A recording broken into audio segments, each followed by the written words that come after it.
สวัสดีครับ FC ที่นี่วิธีชาวบ้านและวิธีเลี้ยงไม้ครับพี่น้องครับพบกันคือเขาคือเดิมครับพี่น้องครับกับบรรยากาศสดๆนะครับพี่น้องครับวันนี้เราอยู่ที่วัดนาโนนนะครับพี่น้องครับพระธาตุโนนดวงตำบลหนองให้อำเภออุทุมพรพิสัยจังหวัดศรีสะเกษครับพี่น้องครับครับผมเราจะมาตามรัฐบาลไทยรัฐบาลไทยวันที่1เมษายน2568ครับพี่น้องครับพ่อเดือนนะครับพี่น้องครับจะมาขอกับพ่อคุณเหล็กปู่คุณเหล็กปู่คุณยอดสวัสดีครับพ่อเดือนครับครับสวัสดีครับวิธีครับชาวบ้านพร้อมทั้งวิธีเรียบง่ายครับทั้งFC ผู้ทุกคนเนาะที่ติดตามครับผมวันนี้ก็ได้เดินทางมาที่วัดบ้านนาโนนหรือว่าพระธาตุนนดวงเพื่อสิมาขอบารมีปู่คุณเล็กคุณยอดครับ ขอโชคลาภใน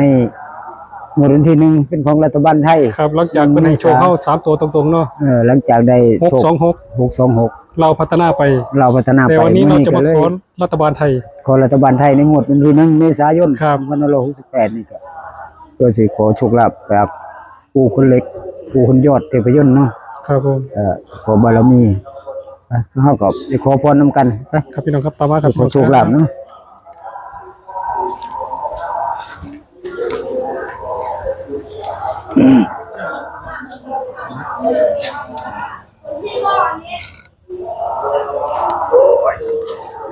บ้างวะ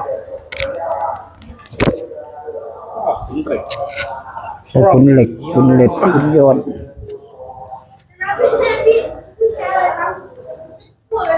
บางไหมไม่บางมากบางวะ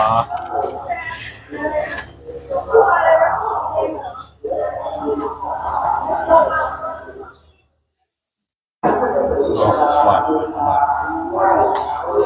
ไปบันคนใดวันไหนวันไหนครับพี่น้องครับ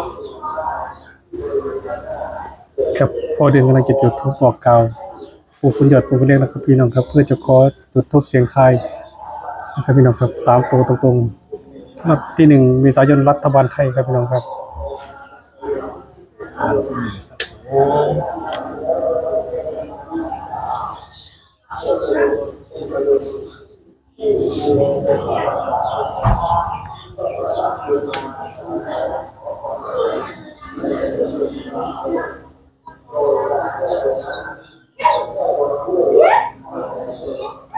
โอเคมันบ่อนเราเนาะก็สาธุสาธุสาธุนะโมตัสสะภะคะวะโตอะระหะโตสัมมาสัมพุทธัสสะนะโมตัสสะภะคะวะโตอะระหะโตสัมมาสัมพุทธัสสะนะโมตัสสะภะคะวะโตอะระหะโตสัมมาสัมพุทธัสสะอุหูมาลักตังอิทะจะอิจทะอานิทัสนะอัปปะติกาอมิอิสะพุทโธลาภะลาโภโหตุนิรันตรังสัทธาทุติยัมปิอุหูมะละตังอิจะทะอานิทัสนะอัปปะปฏิคาอมิอิสะพุทโธลาภะลาโภโหตุนิรันตรังสัทธาตติยัมปิอุหูมะละตังอิจะทะอานิทัสนะอัปปติคาอมิอิสะพุทโธลาภะลาโภโหตุนิรันตรังสัทธาสาธุสาธุสาธุเด้อพ่อปู่คุณเล็กคุณยอดปู่คุณเล็กคุณยอดเทพยนต์ที่อยู่ตรงนี้ก็ดีเนาะผู้ขาเองเมื่อนี้ก็รอทั้งFCหรือว่าพี่น้องได้มาหอดมาถึงมาตามแนวทางมาขอบุญญาบารมีขอโชคลาภนำพ่อปู่คุณเล็กเทพยนต์หรือว่าคุณยอดเทพยนต์ที่ผู้ปกปักรักษาผู้เป็นใหญ่อยู่ด้วยนี่เพื่อผู้ดูแลถาดนนดวงเนาะขอพรขอโชคลาภเราในเป็นของรัฐบาลไทยในงวดวันที่1 เมษายน2568นี่ก็ขอบารมีปู่คุณเล็กคุณยอดเทพยนต์จงบันดาลโปรดโชคเปิดลาภให้ผู้ขาได้หูแจ้งเป็นจริงโอ้สิ่งศักดิ์สิทธิ์หรือว่าคุณครูบา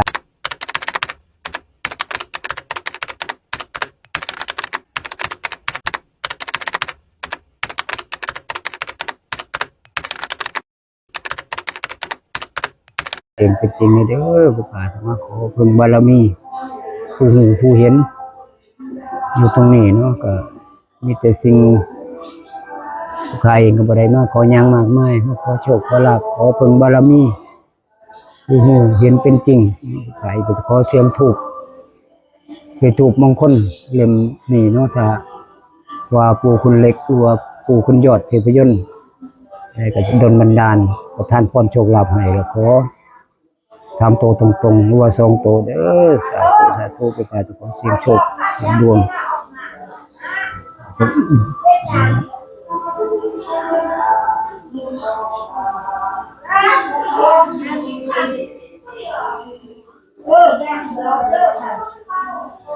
สา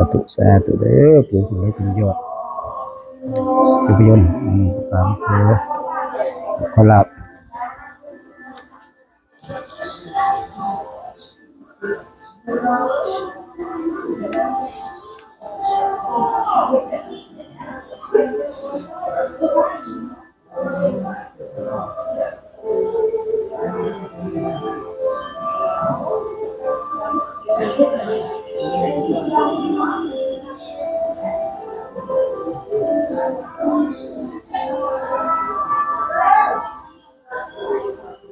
ตั้งจิตอธิษฐาน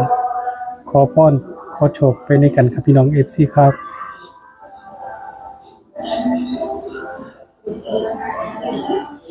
ครับพี่น้องครับพอเดินจุดธูปเสียงทายทูปมงคลเรียบร้อยครับพี่น้องครับเดี๋ยวพี่น้องรอลุ้นไปในกัน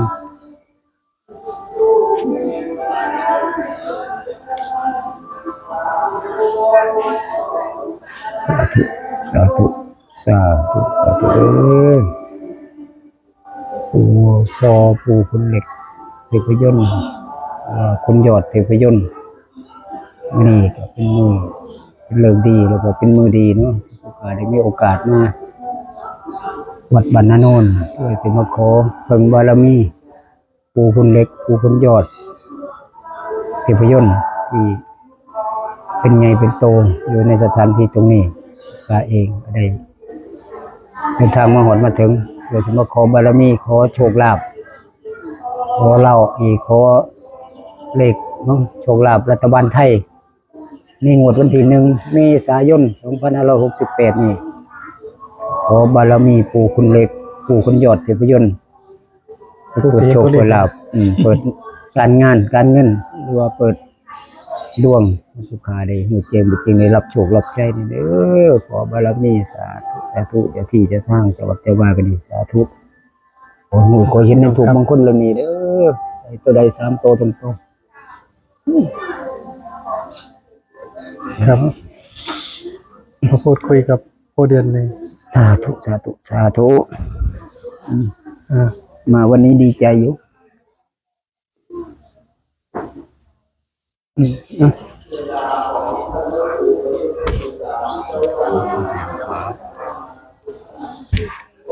ครับ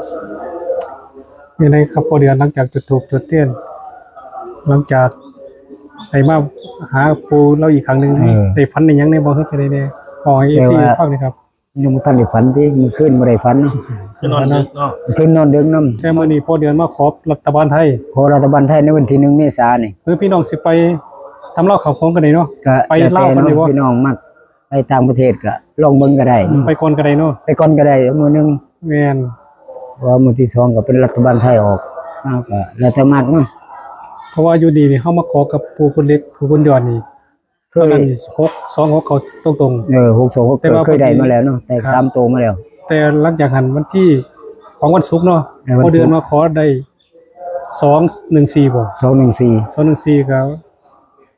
ถือว่าพลาดไปก็ถือว่าพลาดเนาะก็แต่ว่าพลาดไปส่วนมากมาขอปู่คุณเล็กปู่คุณยอดมากจะออกย้อนหลัง1งวดอีกงวดนี้พอเดือนเลยบ่ได้มาขอรัฐบาลลาว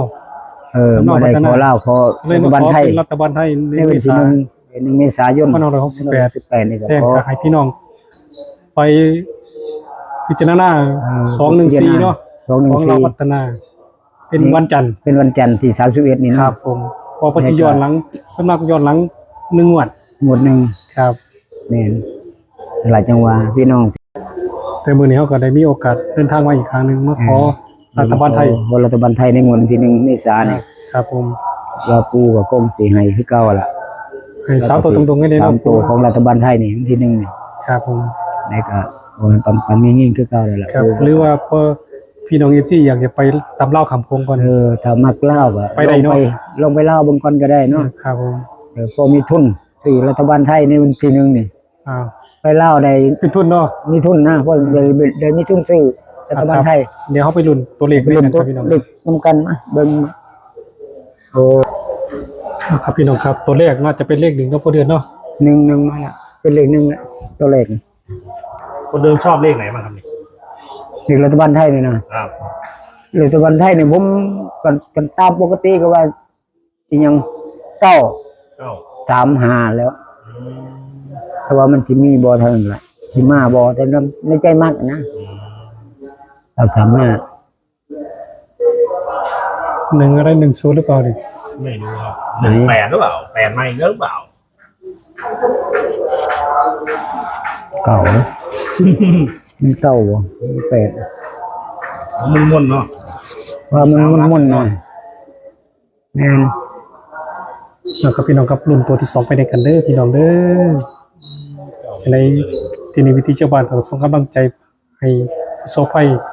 ในปลอดภัยทางเจ้าหน้าที่เนาะพอเดือนเนาะ เจ้าหน้าที่กู้ภัยกู้อันนี้เนาะ ส่งกำลังใจไปให้เพิ่น กู้ชีพกู้ภัย นะครับให้ปลอด ที่ช่วยเหลือผู้ประสบภัยเนาะ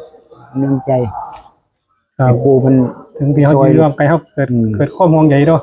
คมยังใหญ่เนาะมนุษย์เฮาคนไทยคือกันเนาะ ครับคนไทยด้วยกันเนาะ ต้องอาศัยสิ่งกันและกันให้ทรงน้ำใจทรงจิตทรงใจให้ ถึงเข้าไหม 19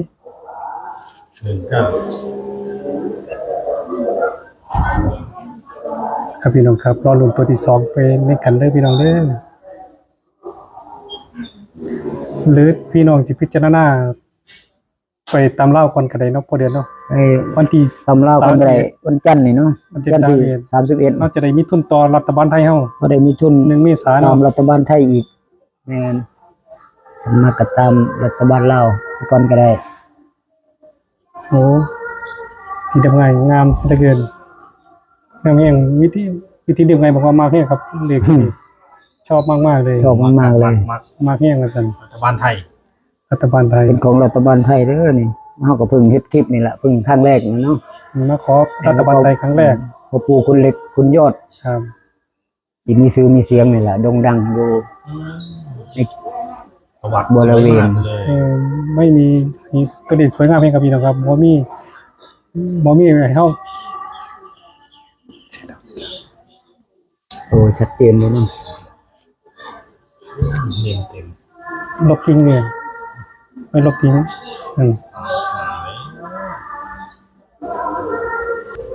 พอเดือนว่าตัวที่3นี่เป็นตัวใดก่อนเอ็กซิโปออกมา 1มันมี97 พอเดือนชอบ7ครับพี่น้องครับ 197มันเป็นเลขเล่าของโอ้ยเลขของรัฐบาลไทยได้ดิมันทีนึงเนาะ แม่นครับผม แต่ว่ามัก แล้วพี่น้อง 197 สิไปหาทุนต่อรัฐบาลไทยก่อนก็ได้ เล่าก่อนก็ได้เที่ยวเล่าเบิ่งพอมีทุน ครับ ต่อรัฐบาลไทย แม่น ตามมาก็ว่า197ล่ะตามความคิดเนาะแต่ว่าจะ แม่นสิ แม่นหรือบ่แม่นก็บ่เป็นหยัง เด้ เด้ อ อบ่เบิ่นนะ แม่นสิเป็นเก่าอยู่199อยู่ งามเลย โอ้ ดีเห็นหน้าเลย เนาะ นั่นเลยนั่นแหละ เต็มเลยโอ้ยบ้านนี้ เป็นโลเก่าแม่นบ่พอเดือน โอ้ยเก่าชัดเจนเลยบัดนี้ เป็นตัวเลขที่สวยงามมากเลย ตัวเลขเบิ่นเด้อ ท่านผู้ชมท่าน FC ทุกท่านครับพี่น้องครับอย่าท่านเขียนได้มันอาจจะบ่แม่น มันจะแม่นเหรอ มันเต็มไว้อะ อย่าเพิ่งให้มันใหม่เบิดเดี๋ยวก่อน อ๋อมันชัดเจนก่อนเนาะ แม่นครับ อ๋อเด้อปู่คุณเล็กคุณยอดขอรัฐบาลไทยในงวดที่1นี่ขอให้ปังๆเฮงๆจะได้สิ่งคนบ่หลอกคนมาไล่มาถวายมามอบให้มาได้ซื้อดอกไม้ถูกเทียนเพื่อจะสักการะบูชาคุณงามความดี ครับ กุศลเนาะนี่ลูกหลานก็ว่าล่ะ อันใดบท บ่ควรก็อย่า โอ้เป็นตัวเลขที่ เด้อโหสิกรรมให้เด้อวันเกิดใหม่ใหญ่รุ่น เป็นเบิ้ลเลยนะพอเดือน โอ้ยเบิ่น นี่มันเมียนบ่ล่ะ แม่น เมียนแน่นอนเนาะ โอ้ยแม่นตำนั้นแม่นซำใดอีก โอเคครับ แม่นแท้ เป็นเลขที่สวยงามที่โมเป็นพอเดือนครับ งามๆๆๆ3ตัวตรงๆเลย3ตัวตรงๆผู้คนเล็กเพิ่นเคยแสดงปาฏิหาริย์ให้เห็นแล้วเด้3ตัวตรงๆนี่ เข้ามาแล้ว3ตัวตรงๆนะพอเดือนเนาะ เคยเข้ามาแล้วได้แสดงปาฏิหาริย์ให้เห็นนะจะเป็นของลาว 3ตัวตรงๆครับพี่น้องครับเดี๋ยววันนี้เรามาตามรัฐบาลไทยวันที่1 เมษายนกับพ่อปู่คนเหล็ก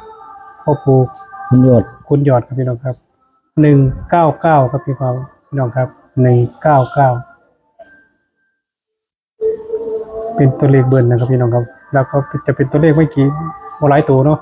บ่หลายโต แต่9เป็น6 6เป็น9ก็ได้เนาะพอเดือนเนาะ เก่ากับพวกตัวเดียวกันได้เหรอแต่อย่าลืม บ่ต้องเขียนนะมั้งเดี๋ยวให้ เท่านี้แล้วเนาะมาสามหาง 661 6ไปเลยพอเดือน นะ66แล้วก็16เนาะ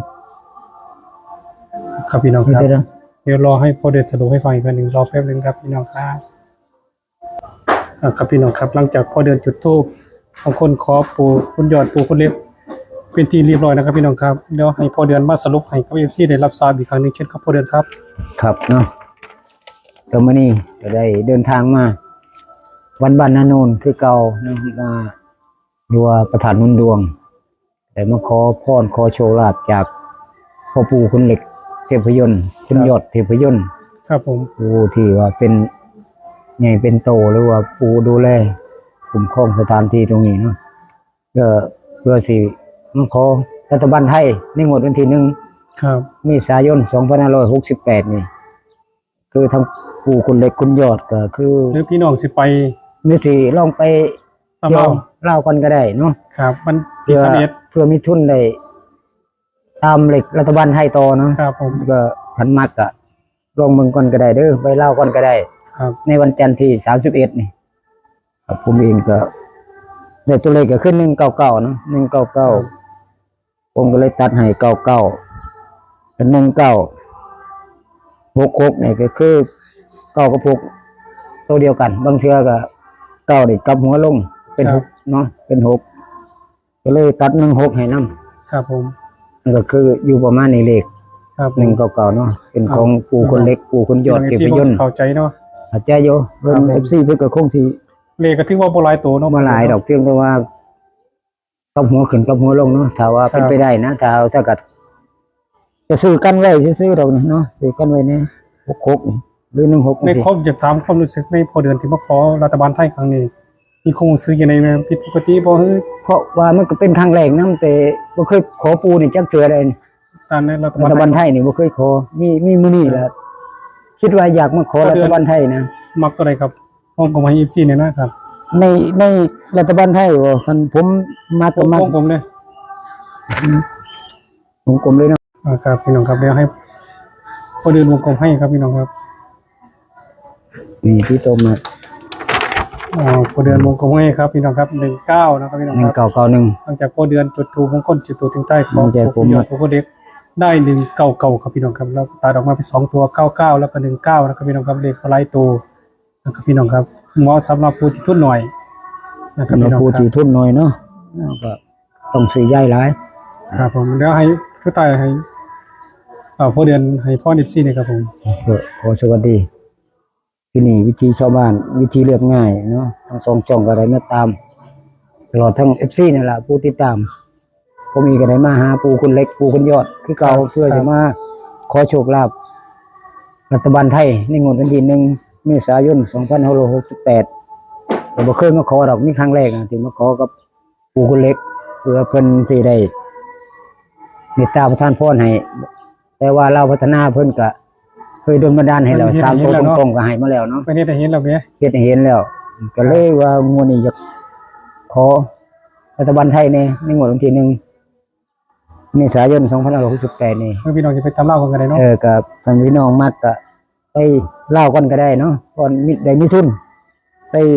สู่กับ ต่อสู้ต่อไปอีกในของรัฐบาลไทยในที่หนึ่งเนาะ ครับ ผมเองก็บ่มีหยังมากมายเนาะมีแต่แนวทางแล้วก็แต่ว่าขอภาวนาปูคุณเล็ก หรือว่าคุณยอดเทพยนต์ที่อยู่ตรงนี้ ครับ หรือว่าสิ่งศักดิ์สิทธิ์เทวดาเจ้าที่เจ้าทาง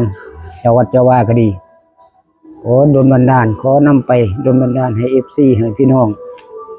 ที่ติดตามช่องทั้งสองช่องนี่แหละขอให้ ครับ ดลบันดาลเขา3 โตตรงๆหรือ2 โตเด้อปู่คนเล็กปู่คนยอดเด้อขอบารมีขอบารมีสิ่งศักดิ์สิทธิ์หรือว่าปู่คนเล็กจงดลดาลเขา3 โตตรงๆเด้อเองก็ขอส่งกำลังใจให้สำหรับผู้ที่ ประสบภัยเนาะ ผู้ประสบภัยอยู่ทางกรุงเทพเนาะกับขอภาวนาสิ่งศักดิ์สิทธิ์ตรงนี้ ให้ ก็ บ่ว่าจะจิตเจ้าหน้าที่ให้เพิ่นปลอดภัย เป็นเจ้าหน้าที่กู้ภัยหรือว่ากู้ชีพกู้ภัยเนาะที่ว่าเป็นกำลังทำงานอยู่ หรือว่าช่วยเหลือผู้ประสบภัยอยู่ เองกับบ่มีหยังก็ส่งความเป็นห่วงเป็นใยเนาะขอบารมีปู่คุณเล็กคุณยอดหรือว่าสิ่งศักดิ์สิทธิ์อยู่ตรงนี้จง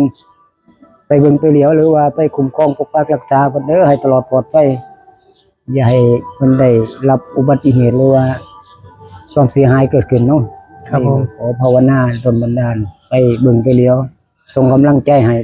เนาะพี่น้องที่อยู่ทางอำเภอต่างจังหวัดที่อยู่ทางกรุงเทพก็ดีขอภาวนา